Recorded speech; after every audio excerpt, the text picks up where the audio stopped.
जो तबाही जम्मू कश्मीर में हुई है, इंशाल्लाह जब इलेक्शन होगा लोग जो है 2/3 मेजॉरिटी में नेशनल कॉन्फ्रेंस को लाएंगे, सपोर्ट देंगे और इंशाल्लाह हम अपनी सरकार, हम IAY की लालच देते हो, BPL की लालच देते हो, नौकरी की लालच देते हो, प्रोटेक्शन बंड की लालच देते हो, लेन ड्रेन की लालच देते हो। कमाल तो हमारी पार्टी का, हमारी जमात का है। हमारे घर तबाह हुए हैं, घरों के घर उजड़ गए हैं, तो वो नेशनल कॉन्फ्रेंस के लोग जो वाबस्ता थे उनको कत्ल किया गया है, उनको शहीद किया गया है।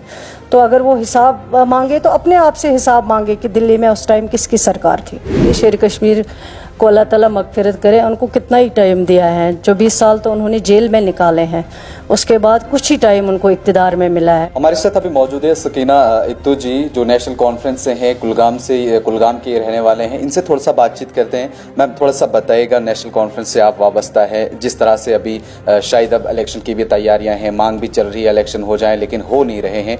नेशनल कॉन्फ्रेंस की क्या कुछ तैयारियां इस समय जो हैं वो कुलगाम के अंदर आप कर रहे हैं?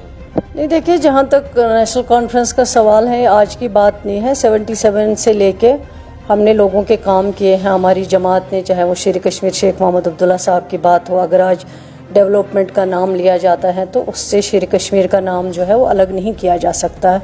उन्होंने, अगर जम्मू कश्मीर में एजुकेशन की बात करें, शेर कश्मीर शेख मोहम्मद अब्दुल्ला साहब की वजह से हैं। अगर यहाँ हेल्थ सेक्टर की बात करें, इंफ्रास्ट्रक्चर की, वो शेर कश्मीर शेख मोहम्मद अब्दुल्ला साहब की देन है। बेरोज़गारी ख़त्म करने में उनका एक अहम रोल रहा है।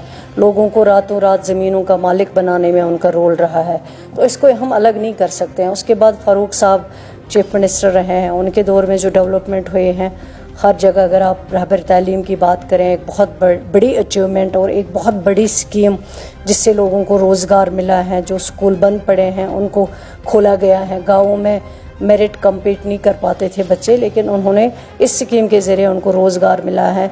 चाहे वो पुलिस में भर्ती हो, SPO की भर्ती हो, जितना भी हो सका फ़ारूक साहब की सरकार में उन्होंने काफ़ी हद तक जो है काम किए हैं और इतने सारे लोगों को नौकरियां दी हैं। उसके बाद उमर अब्दुल्ला साहब के भी दौर में काफ़ी डेवलपमेंट हुए हैं। आज जहाँ तक तैयारी का सवाल है, तैयारी हमें किसी चीज़ की नहीं करनी है, हम लोग हर वक्त तैयार हैं और इंशाल्लाह जिस तरह हमने पहले भी लोगों की खिदमत की है। 10 साल हम इक़्तिदार में नहीं रहे, लेकिन 10 साल में भी हम लोगों के मसाइल उजागर कर रहे हैं, लोगों के पास पहुंच रहे हैं, लोगों को जो है उनकी बात सुन रहे हैं और सरकार तक पहुंचाने की कोशिश कर रहे हैं, एडमिनिस्ट्रेशन तक पहुंचाने की कोशिश कर रहे हैं। जिस तरह से भी भाजपा वहां पर रैली कर रही, बहुत बड़ी बड़ी रैलियां हो रही हैं, अरविंदर रैना वहां खुद पहुंच रहे हैं, लोगों का हुजूम भी जो है अच्छा खासा देखा जा रहा है उनके साथ। और दावा भी ये है कि उनका ये भी कहना है कि अगर इलेक्शंस होते हैं तो हम अपनी सीट जो है वो वहाँ पे निकाल लेंगे।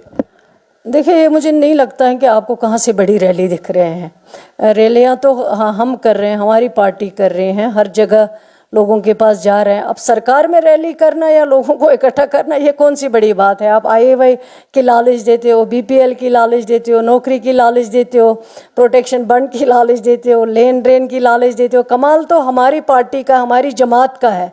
ना आप सिक्योरिटी देते हो, ना आप कुछ देते हो, लेकिन फिर भी हम लोगों के पास जाते हैं, लोग हमारे पास आते हैं, लोगों के मसाइल सुनते हैं और लोग बेशुमार वहाँ पे जमा हो जाते हैं हमें सुनने के लिए। वो बड़ी बात है। गवर्नमेंट में रैली करना ये कौन सी बड़ी बात है, ये कोई बड़ी बात नहीं। और मुझे नहीं लगता कि कोई बड़ी बड़ी रैलियाँ हो रही हैं।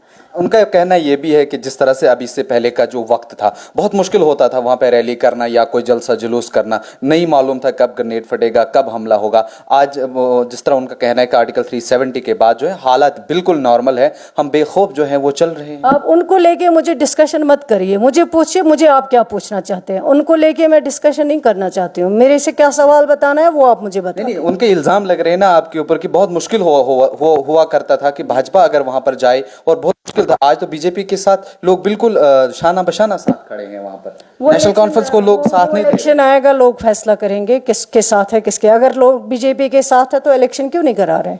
अगर उनके साथ लोग जुड़ रहे हैं, लोग उनको सपोर्ट दे रहे हैं, तो मैं उनको कहती हूँ कि इलेक्शन कराओ जम्मू कश्मीर में, फिर देखते हैं। अगर इलेक्शन भी होंगे तो 50 के पार हम यहाँ पर हो पता चलेगा ना। आप क्यों इतना उतावले हो रहे हैं उनके बदले में?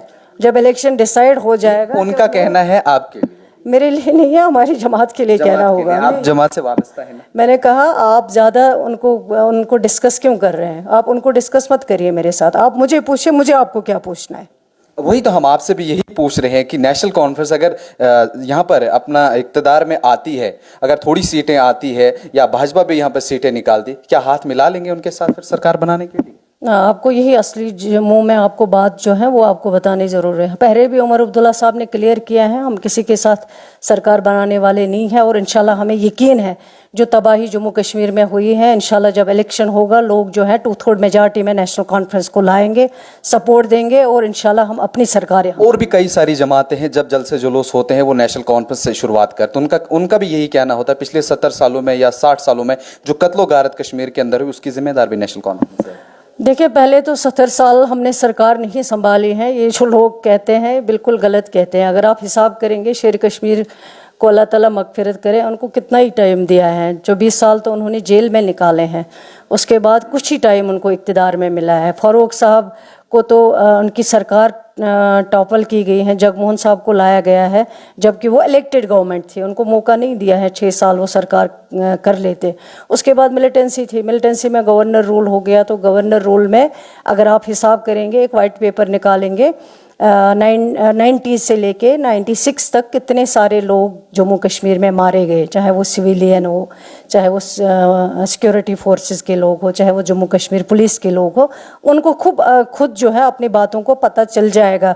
अगर लोग मरे हैं वो हमारी तंजीम से वाबस्ता जो लोग थे, हमारे 24,000 जो हैं वर्कर वो मारे गए हैं, उनको टारगेट किया गया है। तो फिर हम अगर कहेंगे कि कत्ल गारत हुए, हमारे घर तबाह हुए हैं, घरों के घर उजड़ गए हैं, तो वो नेशनल कॉन्फ्रेंस के लोग जो वाबस्ता थे उनको कत्ल किया गया है, उनको शहीद किया गया है। तो अगर वो हिसाब मांगे तो अपने आप से हिसाब मांगे कि दिल्ली में उस टाइम किसकी सरकार थी।